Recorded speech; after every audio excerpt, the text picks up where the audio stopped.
مستيات بيتنا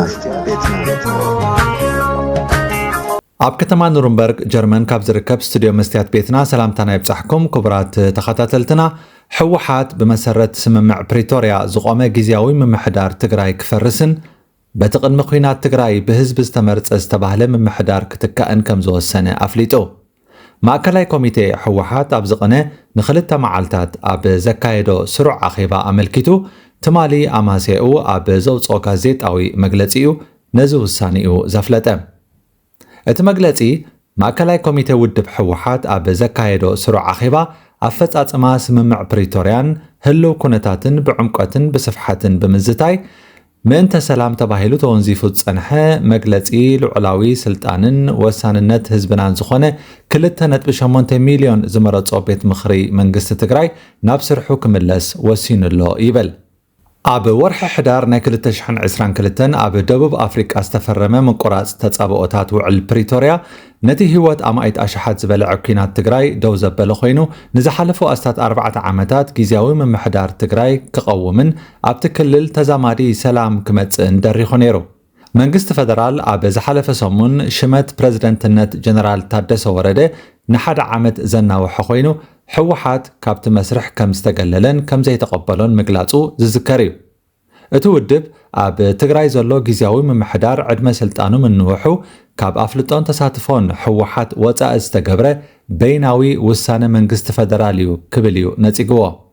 እቲ ጉዳይ ናበይ ከመርሕ ይኸውን ብዝብል ስጋት ፈጢሩ ዝቐነየ ኮይኑ ጀነራል ታደሰ ወረደ ሕወሓት ስልጣን ከይቅበል ኣጠንቂቖምዎ ምንባሮም በዚ ከም ዘይተሰማምዐን ክሳብ መወዳእታ ከም ዝቃለሶምን ኣብ መግለጺኡ ኣፍሊጡ ምንባሩ ከዓ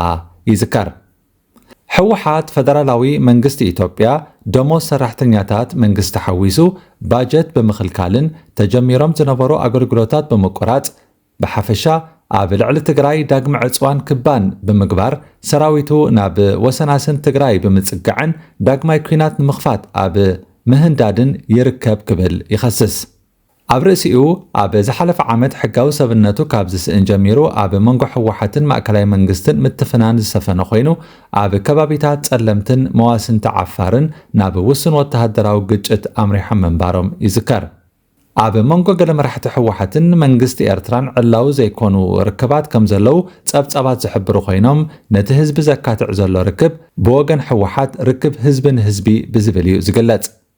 ኣብቲ ናይ ትማሊ መግለጺ ሕወሓት እውን ምስ ጎረባብቲ ህዝብታትን ዓድታትን ዝተጀመሩ ርክባት ካብ ዝኾነ እዋን ንላዕሊ ሓይሎም ክቕጽሉ ከም ዝወሰነ ይገልጽ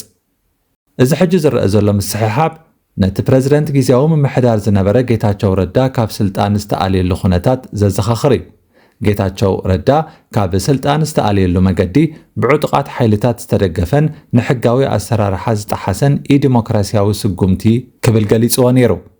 እቲ ናይ ስልጣን ቁርቁስ እቲ ውድብ ኣብ ልዕሊ ጊዜያዊ ምምሕዳር ሙሉእ ቁፅፅር ንምግባር ካብ ዝገብሮ ጻዕሪ ዝነቐለ ምዃኑ ይንገር ሕጂ እውን ተመሳሳሊ ኣንፈት እናተረኣየ ኮይኑ እቲ ብመንግስቲ ፌደራል ሽመቱ ዝተናዋሓሉ ፕሬዝደንት ጊዜያዊ ምምሕዳር ሌተናንት ጀነራል ታደሰ ወረደ ካብ መራሕቲ ሕወሓት ተመሳሳሊ ፀቕጥታት ይበጽሐሎ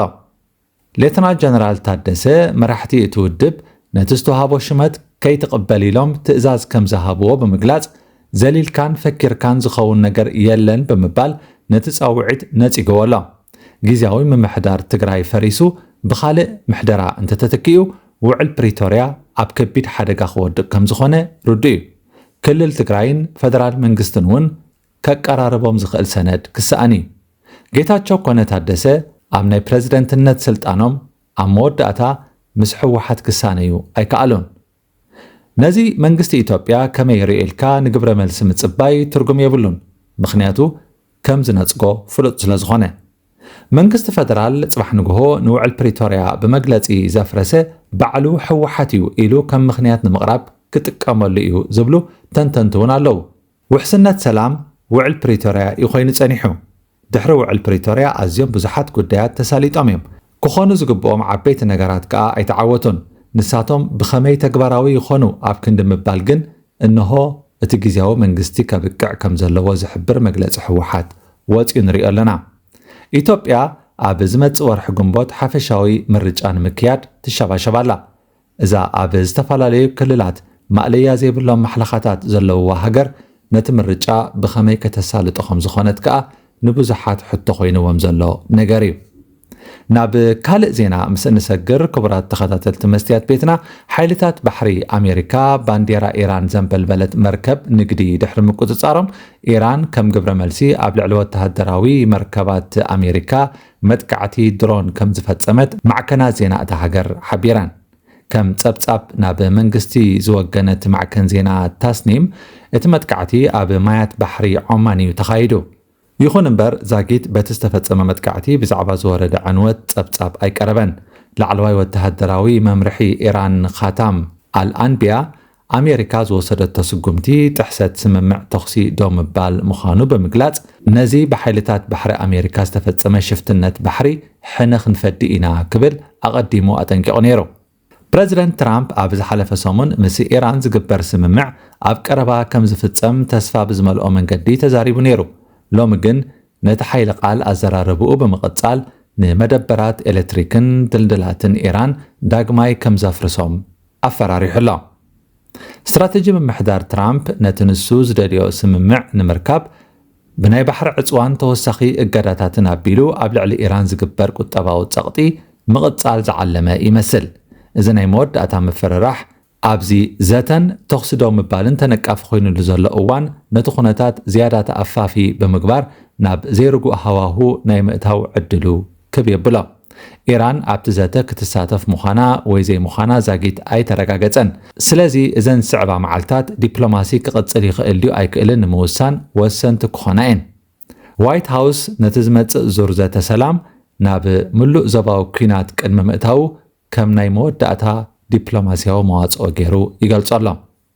كبرات تخطاتلتي مستيات بيتنا نلومي عسرا ميازيا خلت تشحن عسران شدشتن نبخم زبلنايو تحستو مدب أبزي زازيمنا لنا صباح بخال أرستي كساب نرخب دحن صنحون مستيات بيتنا مستيات بيتنا نحكينا مثل إرتران من صغراء استفعل صحفات تنقص مسلتاتن قال محتتاتن حيزا بذكرها سكبر أب إنها ترى تقرب مدبيا كفوتي لساني من يزعصوني هاي سجدن عني عبطاقوت ملاخي قطاوخي قنا مسلي فتحي